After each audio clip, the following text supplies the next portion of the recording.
cell phones, computers, games.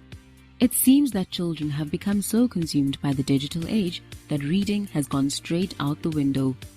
Yet, we cannot deny that reading is the foundation for a child's holistic development, far beyond education alone. It's time we embrace digital technology in a manner which encourages our children to read again. That's why we're excited to introduce kibooks.online, hands down the most user-friendly children's reading platform in South Africa. Kibooks.online was designed with a unique vision to offer children the ultimate digital reading experience delivered in a fun, easy-to-navigate manner. Kibooks.online offers an unlimited and unrestricted reading experience where children can now read anytime, anywhere, and on any device. With real-time tracking and detailed reporting, parents, learners can monitor activity on the platform at all times. And it gets even better. Parents and educators absolutely love the kibooks.online homework hub feature, which allows teachers to set up assignments and tasks for their learners. The best of all, kibooks.online is 0 rated. That's right, it's data free. So what are you waiting for? Download, log in, search, read. Kibooks.online, where reading has become fun again.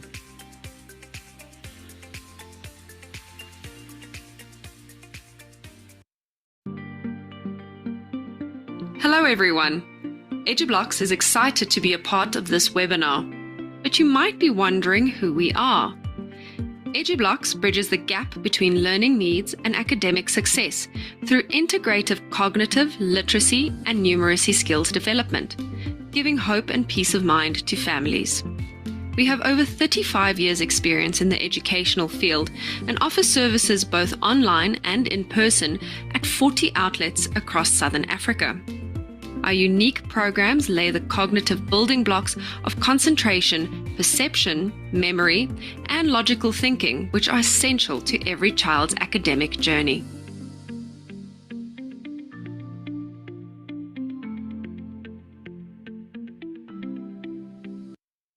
Good evening and welcome everybody. Thanks for joining us for our 7th and final installment in the series, How to Improve Your Child's Reading.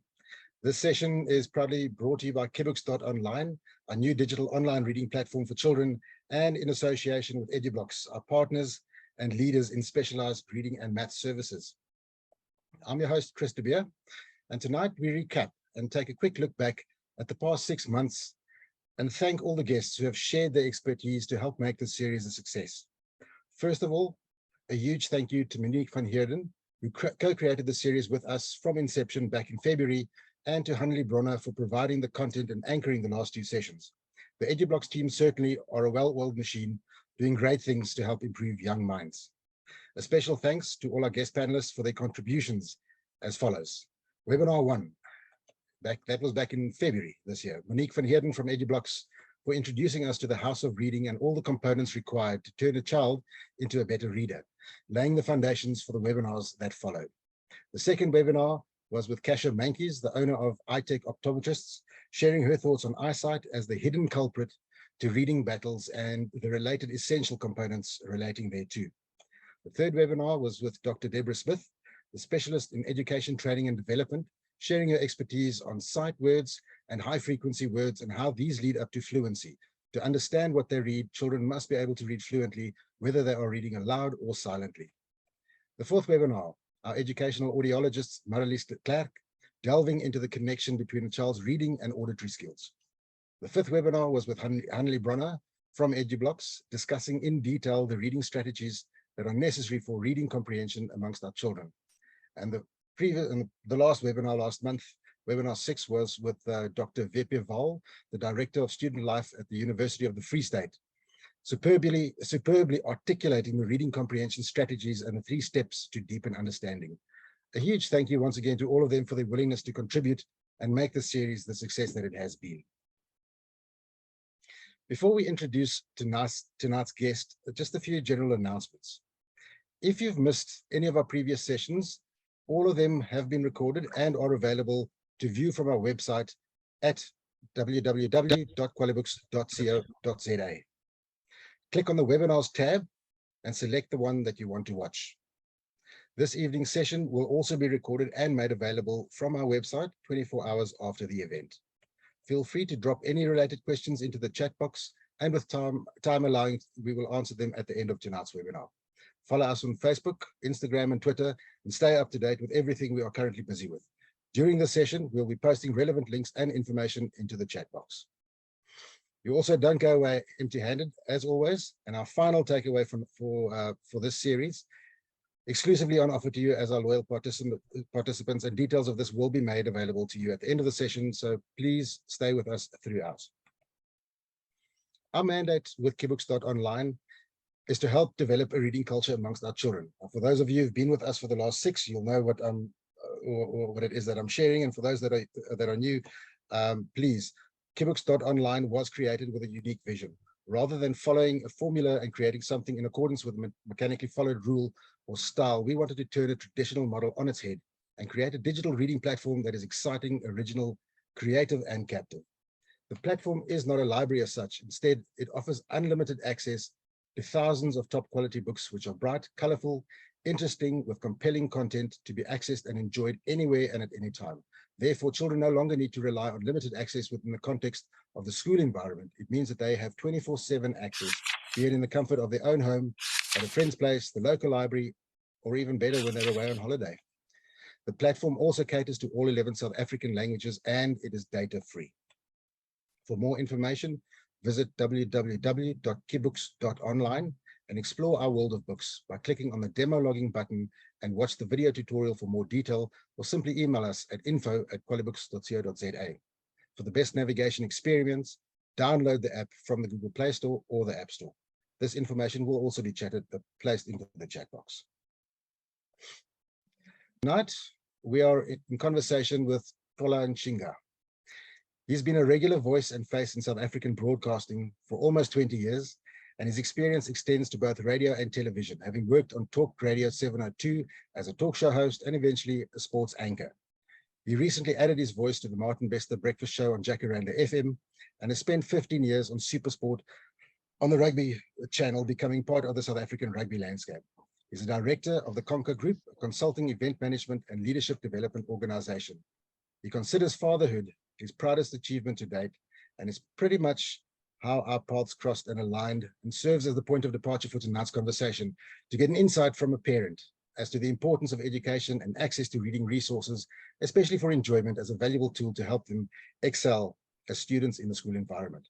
A very warm welcome to you, Xola.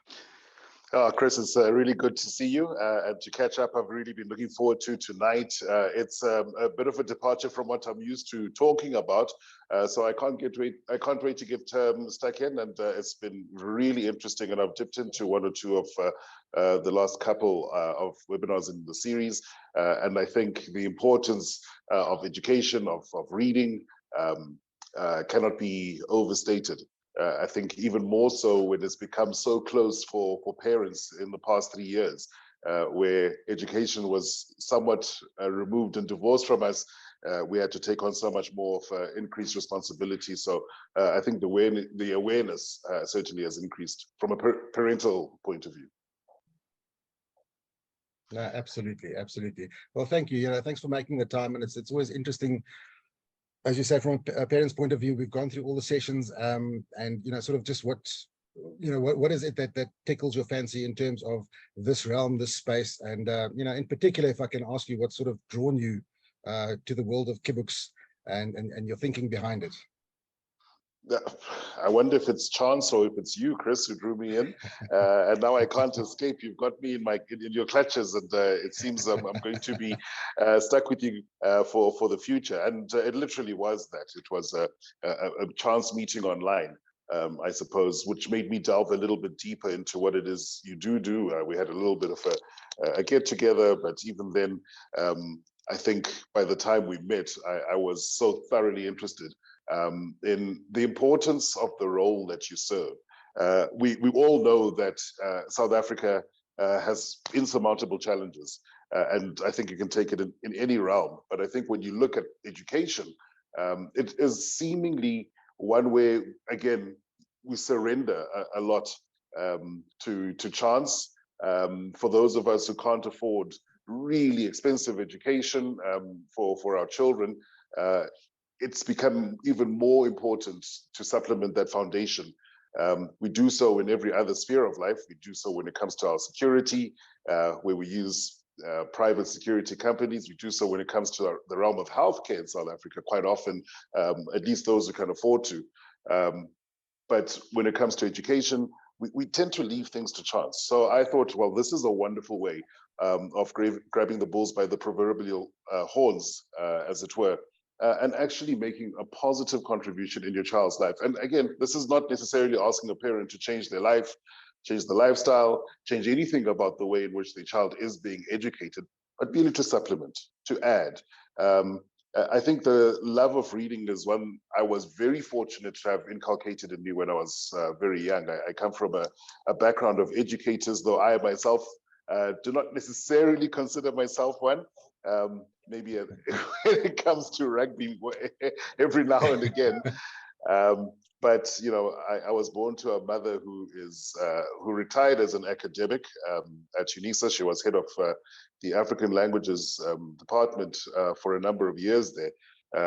Before that, she was a teacher. Her father was a teacher and a school principal who started a school outside of Libode in the Transkei, which is where I come from.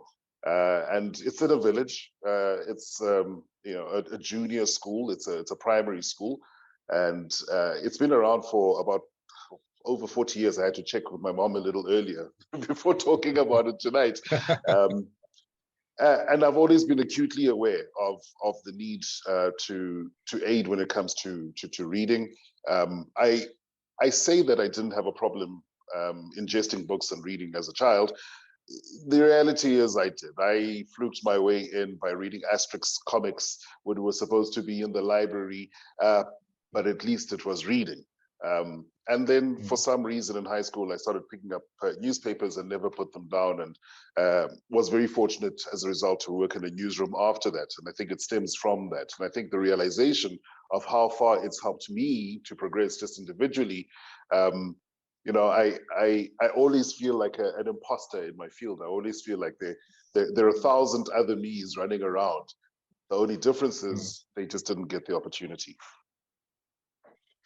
Well, yeah, I hear what you're saying, and it's interesting that you say about, you know, how I think most of us are sort of slow to pick up a book. It's not the first thing you'll do. If you've got a movie or you've got a song that you want to listen to, and there's a book, the book is probably going to come third in that line always. And I think that's kind of the challenge that we're faced with. But you know, you saw the opportunity and the benefit, and I think that's part of the message that we want to get out there. It's not about being a bookworm. If you're you know, an avid reader, it's about the ability to read and to absorb and to digest the information.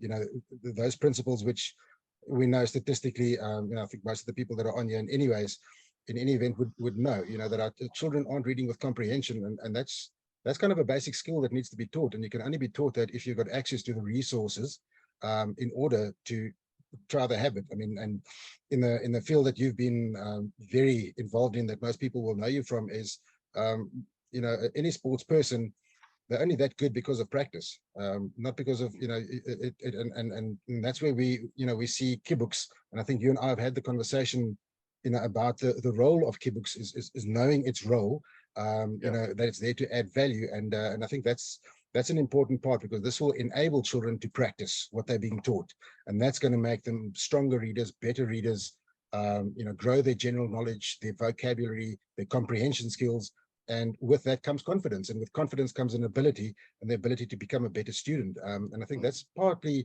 the message that you know, that we are trying to get out there, and I know that you align with that. You see, how do we go about making this the next best thing as far as reading possibly can be done? Yeah, I think the one thing that you touched on there is making reading a habit, which is, you know, something that I think we actively have to think about in this day of modern technology and so many distractions.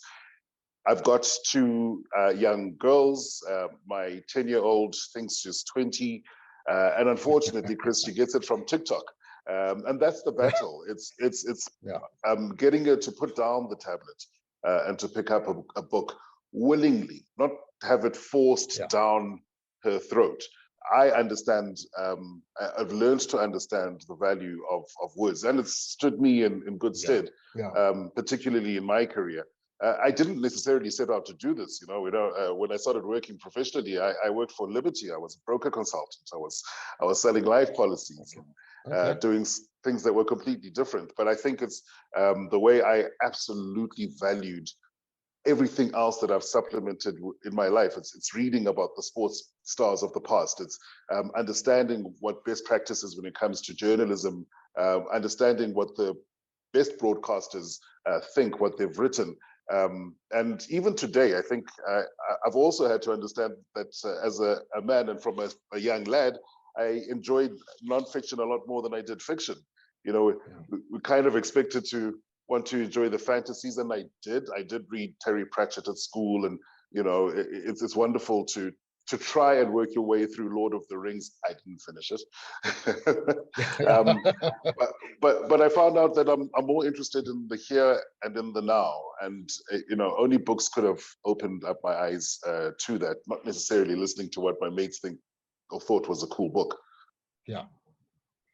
You mentioned something there about your preference towards nonfiction and fiction, and I think that's also something that we've tried very hard. We strive to ensure that there is a healthy balance in terms of almost 4,000 titles that are currently available. That more than 50% is actually nonfiction. Because of that, sort of that formulaic, modular fiction only, and speaking only to one dimension, of the curriculum, as it were.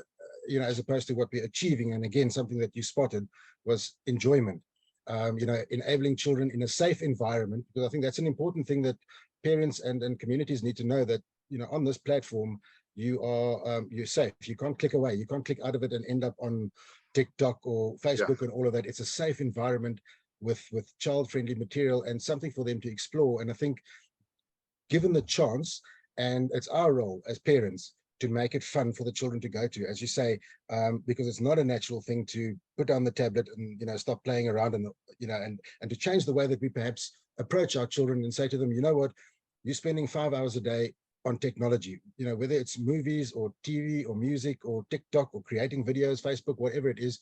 Take the first 5 minutes of those 5 hours and just read. You don't have to finish a book, just read. Go and find something that is of interest, and that is possibly, I believe that certainly that's where a habit will be formed. If your child just takes 5 minutes every day to read something, it's going to become a habit. And part of that is trying to create an environment that will make them want to come back, because it's a fun and easy environment to navigate in. And I think that's maybe that's something to think of and test with test your kids. Let's test your kids on that. Yeah, absolutely, because it is immersive, and I give TikTok a bit of a hard time, because I just generally think that it impacts, and I started reading a little bit around the way it's impacting young minds, the concentration span that it requires to watch a TikTok video. We're talking about 20 seconds, and you've gotten your full, you've received that rush of resolution and instant gratification, and it's on to the next video. What I do like about, and I think absolutely love about the platform, is that it is also likewise immersive. It has that look and feel. It's got that scroll. So even if my girls are going to spend half an hour reading a book, they're going through titles. They're finding out what interests them. They'll know what they might necessarily want to go back to in the future. And it's great to incorporate it as part of that software that we download to entertain kids with. And you know what I mean, parents, when I talk about the digital babysitter. Yeah, I'd rather have this as my digital babysitter, even if it's only for a 5, 10, 15-minute window, because that's in that building the habit and that habitual, let's go back, let's see, maybe there's a new title that they spot. That might be what it is that sparks interest. I'm very wary of being overly pushy. I was very fortunate. My parents never were, which is a huge risk. I think when you look at the previous generation, everything would have told them, spare the rod and spoil the child. You need to be strict, and it's a strict upbringing. I was very lucky. I didn't have that, but my parents, by and large, gave me free reign, and I'm trying to see how I can adapt that. But obviously, in this era of technology, it's absolutely vital that we not deny that the technology is here to stay. It's not going anywhere. The important thing is to make sure that the platforms that the children automatically want to gravitate to are the ones that we know have a positive outcome for them. Yeah, you touched on probably one of the most important points, because I think that's the bugbear of parents, is the fact that kids are spending so much time on technology. But you're right, it's not going to change. It's how we use it, and I think that's our job as parents, is how we guide them, because it's not going to change, and how we can just bring in some healthy habits, in and amongst it all, because it's not going to change anytime soon. In fact, it's probably just going to increase exponentially as the years go by. So let's lock into some healthy habits as part of their daily routine, is I think where it's at. A question that I've got here, it's a hard question because no one's got the right answer, but how do we get this across to everybody in South Africa, all demographics, all income streams, in terms of the LSMs, etc. How do we get this mainstream to give children that opportunity, to provide them with the opportunity, saying here is something that you can use, and it can only benefit you? Yeah, it's so difficult because access to everything is very varied. We know South Africa is the most unequal country in the world when it comes to the economic status of its citizens, at least statistically speaking. But I've used the app, I've checked it out on my phone. And the one thing that we do know that people tend to have access to is telephones, and in particular smartphones. We've started banking this way. I keep hearing people starting to make the suggestion that we need to start voting this way if we want to actually get the majority of people out and, doing their civic duty. It's such an integral part of our lives now. And I think it's wonderful that you can piggyback the platform onto a device like a phone. That does help make it a lot more accessible. Obviously, data is inhibitive at the moment, and I think, like most South Africans, hope that we get our acts together and we drop the costs.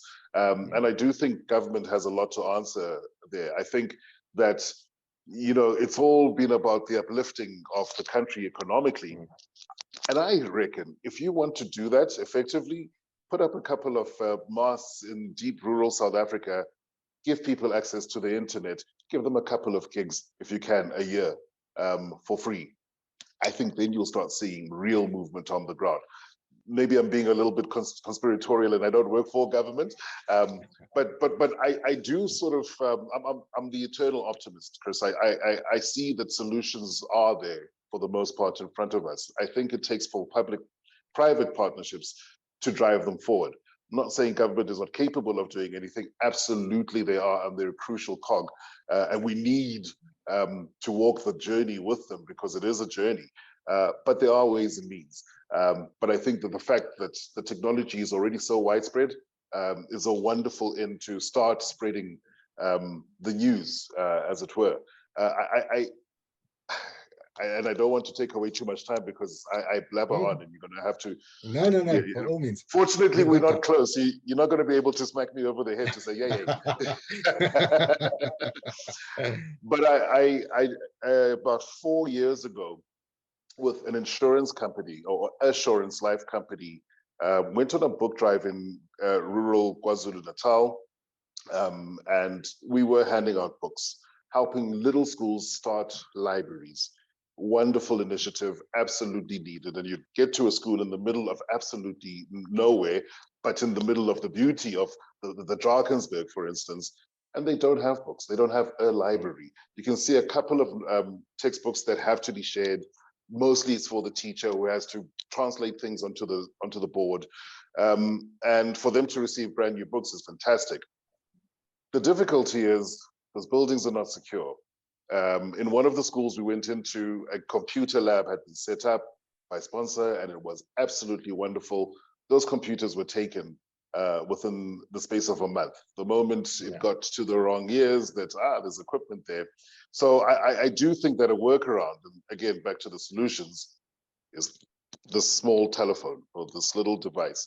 And I think we need to, we can't unfortunately ask for parents to give their children phones, but maybe it's a negotiation, as with anything in life.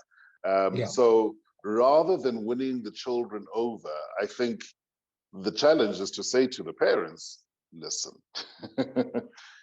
here's an opportunity to further your children's education, to give them a little bit of a foot up without necessarily applying too much pressure. I know there'll be a lot of pushback when it comes to the cost of data, as I say, but I do think that for the most part, parents want to see their children thrive. So, you know, I think we are compelled to start pushing that message without fear that some are going to be left behind, because some already are and have them. Let's try and catch the ones that we can. No, you're quite right. I think on that, and you know, you touched on data, and that's the one thing I want to get back to. If I forget, please remind me, just say the word data, because when I start talking, then I can go off on a tangent as well, and then forget what I actually wanted to say. But you know, in terms of that, it takes everybody to participate. As you say, it's not singling out government or corporate or this, that, and the other. We all have a role to play, and you know, as far as that's concerned, in this instance, we're a product. But that's only so good. A product can only go so far. We need the vessels in between. As you say, we need the facilities, the towers to be set up. We need data to be made cheaper. Everyone has got a role to play, and then it will work, because you're quite right. If put something like this on cell phones, I mean, then you've basically reached every child in this country, and you're giving everyone a shot. We're under no illusion either that, you know, literally you cannot reach every child in this country, because there are dynamics at play. But by and large, I would say, maybe putting, you know, sticking my neck out there, but we could easily reach 70% of our population with the infrastructure that we've got now, irrespective of, you know, of where you sit on the income scale, because everyone's got satellite, everyone's got a dish and some form of internet, and willing to pay. There's a pay, you know, there's a you know, there's a fair point as far as that's concerned. But as far as data is concerned, and that's where we're really blessed with this, you know, with this platform that we've got, it's data free. So that already eliminates that additional burden, because we know, I mean, with the price of everything escalating on a daily basis, budgets are being blown out the water. People simply cannot budget, like you say, even if it's 100 or 200 rand, as much as you would love your child to read, you can't afford it. But at least here's a vehicle that we've been enabled to make available. So that's part of a battle that's won. It's about, you know, getting mainstream and people being sensitized to that. And as you say, the parents and the communities, there's a lot of education that needs to be done. And maybe that's something we also need to focus on more than the actual platform, because the product is there, it's fantastic, but it's educating the moms and dads that I can come to you and say, you know, Xola, your children might not have their own cell phones, but you as a parent, you've got a cell phone, or you've got a, you know, a smart device or a laptop. Let your child get onto it. It's not going to take anything out of your pocket. You know, and part of that is a message we say, oh, okay, well, that makes it, you know, more appealing. Yes, okay, now let's, you know, let's be part of that solution. So there's so much information that needs to be shared, you know, through the mainstream in order to reach everybody, because otherwise it's just sort of one door at a time, and it's going to take forever. Yeah, absolutely. I think, again, to reiterate, the opportunities are there. And I think that's exactly it. Data-free product is a solution. It's a part solution. It doesn't go all the way to answering the question, how do we reach absolutely everybody? Yeah. But they can, in time, be reached, I think. And it's also incumbent on us to spread the solution where we can. And I think that's exactly what it is. To answer your first question, that I think drew me to Keybooks was, here's a part solution. Here's something that helps everything move a step forward. Well, you're quite right, and thank you for sharing your passion, because it's really been a fantastic engagement with you, you know, over the last couple of months, you know, chatting about this, and you know, I see a good road ahead, a long way forward, and it's almost like we're at the point, you know, we're at the end of this session. And it's great to be able to chat, but it's sort of where to from here, because we've got these platforms, and I know you and I have loosely spoken about, you know, there's so much that can be done, and the onus is on us to make it happen, because it's all good and well, we can carry on, you know, with our daily lives and just carry on, but there's an opportunity to be part of a life-changing experience, especially in the lives of our children, and a game changer, and leaving a legacy. There's a legacy opportunity right in front of us, and it's sort of, you know, it's a case of the dog chasing the bird, and you've got it, now what? And you know, it's you know, we're there, and it's exciting times, and to say where to from here, because we need a lot more people involved, many more ears to, you know, to be listening to what we've got to share, and people's stories. We want to hear a lot more about people's stories like yours, you know, your background, your history, and, you know, what draws you to this. But, you know, but that's not really what it's about, but it's about, you know, the essence of education and the role it's actually played in your life, because that's key.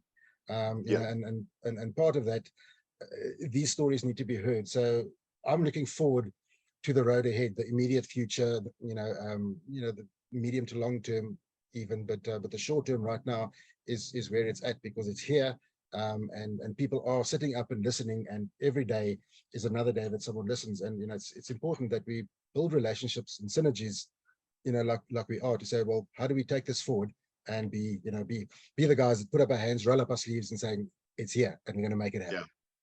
Yeah, I think that's what I absolutely love about what it is you guys do, is that you do roll up your sleeves and do get it done. And I think that also speaks to that question about how do we make sure that this spreads. It's by getting your hands a little bit dirty. You've said a little bit about the future, and I'm actually looking forward to what I think is going to be a phenomenal journey. And I look forward to engaging in these conversations a whole lot more in future. I thought perhaps I was going to come and take your job, but the way you did that intro, Chris, I might I might have a slight fear for my job on radio in the morning. I don't know. So maybe we can swap offices. I'm not sure. Oh my goodness, you say the right things, but no. Yeah, but certainly looking ahead, I am quite excited at what potentially lies in wait. And I do think it's about the conversations. I do think it's about spreading the word. I do look forward to lending my voice to what I think is a phenomenal cause, and one that we need to further in South Africa, particularly. Well, Xola, you know, just thank you very much. You know, thanks for sharing. And if there's anything else, you're welcome to. I'm not stopping you right now. I'm not clock watching. But you know, I've really enjoyed your inputs, and the passion that you share with us, because it's not every day that you come across you know, a person that shares that same sort of passion and is willing to say, well, let's do something about it. That's part of the energy that keeps us going, is to know that there's somebody out there. There's always somebody out there, you know, willing to you know, walk with you, and I think that's incredibly important. I'm excited about the future, and I'm looking forward to it, not putting you on the spot, but that you are part of the future as we grow and develop. I'm really, really excited about that. Yeah, absolutely. And I mean, I've already, I think, made it fairly abundantly clear that this is something that I hope will last longer into the future. I, you know, do tend to want to lean on the positive. You mentioned you've got a bit of time, but I've also seen the negative. And at the moment, my sister has just set up an NGO in the Eastern Cape. And it's all about educating youngsters. So again, it's an intervention. It's to help them try and plan for post-school, because they don't get a lot of people having that conversation with them about career, especially where she lives. She's in Alwal North, and those surrounding areas are really sparsely populated, for starters. So there's not a lot of access to you know, the type of motivation that sometimes children might need to just give them a little push. Unfortunately, she's not even able to begin to have that conversation, because the moment documents are presented to these kids, she can see that there's a lack of comprehension, that they are struggling to read first and second language. She often has to translate things to English for children whose mother tongue is not even English. And even then, there's a real battle, and her frustrations, I think, have become mine. And I think that's why it's become so important, because we need to put our best foot forward. I think South Africa has been on the back foot now for a number of decades. We do have talent. I think that's abundantly clear. Yeah. We just need to unearth it. We need to polish those those diamonds.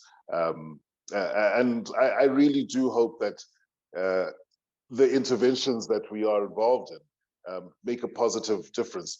It doesn't have to be to 5 million children, but if it's to 1, to 10, to 100, to 1,000, to 100,000, then I think we're making the difference.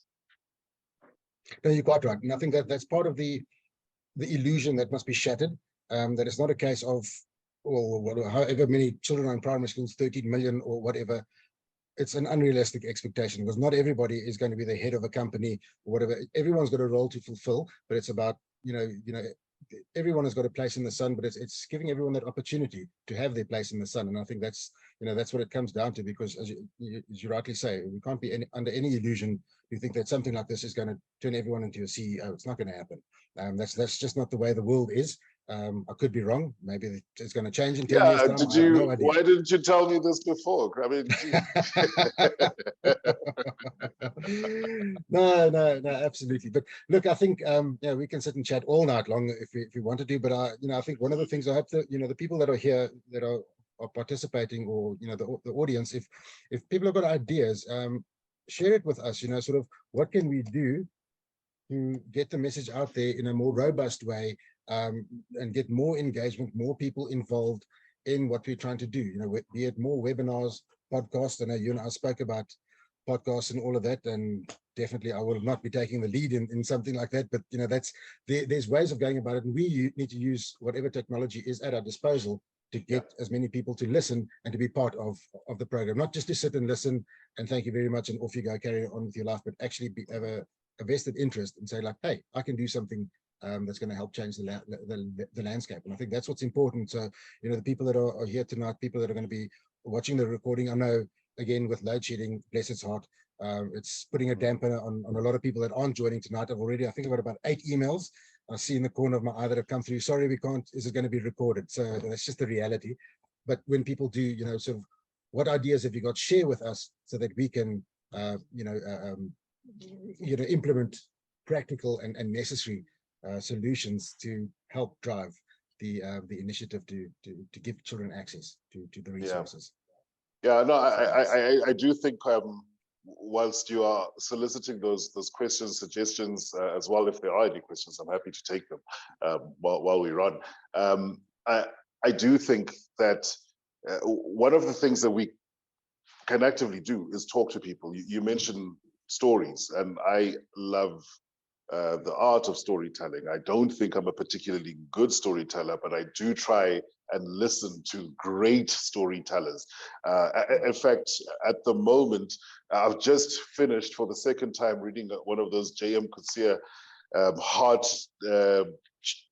breaking tear jerkers, because he is so poetic. He's a storyteller, but everybody else in their own right is a storyteller. I sat down a number of years ago with famous rugby player Tendai the Beast in Tawarira, and was speaking about exactly that, about education, because I had not been aware until about 6 years ago that all the while he was playing rugby, he's been studying, he's been shadowing somebody in the workplace, and we've seen him now all over the show, and he owns this little security company, and he's doing very well, and is this great role model. But I was slightly disappointed in Tendai, because I thought, that's your story, and we haven't heard your story. We know you as this great rugby player, and that's absolutely fantastic. The same vein, Brian Habana graduated with a BCom while he was still in France. And I thought, jeepers, now this is the way to inspire young minds who might want to be rugby players, but we know only 1% of the population can ever hope to get anywhere near to becoming a professional sports anything. So, I do kind of feel that so often we miss the real story. We miss the actual story. It kind of gets lost in the haze and in the malaise of the noise of the populists. And I know I'm part of that machinery because I'm a sports reporter. But it's about creating the platform. So I would love for one to have a sports person, to have a celebrity, to have a singer, a musician, somebody that we know for one thing actually showing that it is the education that got them there, because we tend to never tell that story. We don't tell about the hard yards being put in. We just see the finished article. We just see the glamour, we see the end product, and that's what we are wowed by. But there's a human being that's actually got a story to tell, and invariably there's an education component, which is very strong. You're quite right. Love to explore that, as we go along. So yeah, no, that's very exciting. It's very interesting, as you say. It's almost disappointing that we don't know these things about people. You've just got one idea of them, and that's actually not who they are. They're a totally different person. And that will inspire kids. I think if kids know that and see that, that would open their eyes. So again, I think it's a case of encouraging, the people that are on here, get the schools involved, get them involved in the platform and all of that. Talk to us, individuals for households, take it up for your kids, test it, play around with it. With tonight's little, a giveaway, it's full access to the platform. Get your kids onto it, get your neighbors' kids, your family, nieces, nephews, whoever, get them onto it and get their input. Let them see what it's about, play with it, and that's all part of it. And then, as you say, drop the story of people that they might be interested in, saying, well, this is the kind of thing they would have been doing, and that's part of their journey. I think it's very important. So, look, I'm excited. Yeah, I am absolutely excited to take this further with you. I don't know. I think that's pretty much it from my side, because otherwise I think we're just going to lose everybody now, because we get just sit and chat all night long. So. yeah, we're going to start talking about rugby and all other unrelated stuff. So we'll do a catch up. But I certainly am looking forward to being back on with you as soon as we can start plotting a road ahead, or perhaps a different series. And obviously, always more than happy to answer any questions that might come in, even after the fact. Just to say that I'm part of the family. Well, I think that's part of that's leaving the door open. Watch this space to see what's coming. And I think maybe just a last point, from our side is also the fact that we are involved with the Cadbury's Homegrown initiative. If you and for if the people out there are aware of the the initiative, what a company like that is also trying to achieve, it's actually quite fascinating. How they're trying to change the landscape of languages, besides English, to make it available to kids. And they identified us, for argument's sake, and I'm not blowing our own horn, it's just fact, just stating the fact that they saw the value in what we're trying to do. And we are developing resources at a ridiculous rate for them, for our kids, as part of their journey. So we're absolutely thankful that people like them come on board. These are heavyweights that identify the small players, because we think we are the forgotten ones. We're a small company. Nobody knows our name. You certainly didn't know our name until I reached out here, and that's understandable, because it's a small environment. But there are people like that are trying to change the way you're looking at it. And I think part of the corporate drive is to move away almost from the social investment, the CSR component, because I think it's coming out now. People are saying this is not working, because it's basically what's left in the kitty. Okay, write it a check and give it to charity. Yeah. You're not going to solve anything like that. You're just trying to make yourself feel better. Whereas there are entities, and we're involved in, with a few others now as well, that are saying we don't do CSR anymore. It's part of our business philosophy. It's part of our business is sustainable investment. And I think once more people start cottoning onto that and realizing, as a business, this is part of what we do. I think that is exciting, because that then opens up all sorts of other avenues, and it's sustainable, because it's that thing of taking that child and supporting them. You told me the story, yeah? Yes.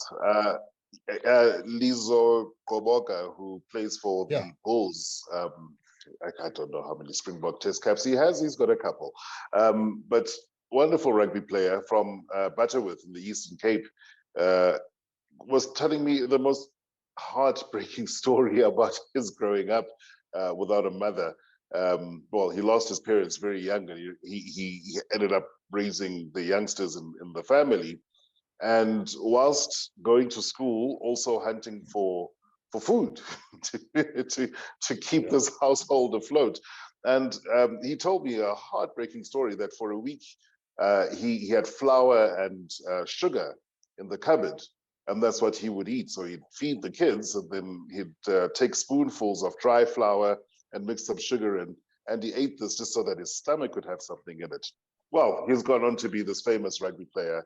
Last night, I was really privileged to host the Player of the Year Awards for the Bulls in Pretoria. And he won 2 awards on the night, incredibly popular, got the biggest cheer of the evening. And he's decided to start a little NGO, and not necessarily with any major backers, but decided to put a young girl through school. When I say school, through tertiary school, through, if I may mention the name, through Damlin. She really struggled. And after a year, it looked like she's not going to have the marks to pass. The conversation we had was, well, you have to stick with her. You can't break her hope. You've taken her this far. You have to make it sustainable. It might mean that you veer off your chosen path. It might mean that you find an alternative, but you can't just drop her. And very often, I think so much weight and emphasis is placed on the high achievers, the already high achievers. They are the ones that get the bursaries and the scholarships and the financial aid. And I'm not saying that that shouldn't be the case. Yes, it absolutely should. But there's also, I think, an imperative on us to understand that we're not going to be able to create A students out of absolutely everybody, but we still need to get them over the line. And for me, that was a wonderful moment of awakening. It was a real learning moment, as they say. And I think that this is maybe a way to help negate the guilt that I feel for all the things I've dropped along the way. But it's good to be able to be part of the change, and that's what I'm looking forward to. I think that's what perhaps our closing point is part of it is staying the course. Never give up. You should always equate never give up with a person that is, going through the challenge, but the never give up is the person that's supporting as important. And I think that also comes down to sustainability and social investment. Why it's not working is because this year I've got a couple of bucks, I spend it and I'm done, and I never see that community ever again. It doesn't serve a purpose. So it's very true. So I think that's a good point. That's why I just wanted to ask you that question, because it's a deeply moving story, that and it'll be nice to see at the end of the day when that young lady actually gets to the end, to the finish line and says, I did it, but she had the support that never gave up on her. I think that's a beautiful story. Yeah. That's the kind of thing that we need to also share. That needs to get a lot of airplay, because those are the important things in life. How people are working together to, just for the better, for the greater good. So yeah, absolutely, couldn't agree more. Chris, thank you so much. No, thank you, Xola. Thank you very much once again for your time. We're going to have many discussions going forward, but I think for the benefit of the viewers, just as we promised, I think now's the time to share our little freebie, our little handout, the takeaway. As we have done in the past, we're going to make available a free reading subscription of our kibooks.online platform, which will be valid until the 4th of September, if I'm not mistaken, for everyone to enjoy and enable children to explore, read, and have fun with the platform. Again, just go to www.kibooks.online, and then you enter the following user details that are being flashed on the screen or shown on the screen right now. It's as simple as that. So for everybody that is here tonight, please jot it down, take a screenshot, but it will be posted into the chat box, and use it. Please, it's there for a reason. We want kids to read, and we want to see the traffic, because I can monitor it. So first thing in the morning, I'll go on and see who's actually gone on between tonight and tomorrow morning. So please do that. Let the kids read. Let them have fun. It's all for the greater good. I think I don't think there are any more questions. I don't know if there's something flagged. I'm just having a look to see if there is. But I think that's it. I think that's it for tonight. Thank you very much, Meneer, for your time. I really, really do appreciate it. And that's it, folks. So that's number 7. And thanks for joining us. So keep your eyes alert. Keep your eyes and your ears alert, as we'll be announcing the way forward with a new series ahead that may be coming. So until then, stay well, stay warm, and thank you for joining us. Good night.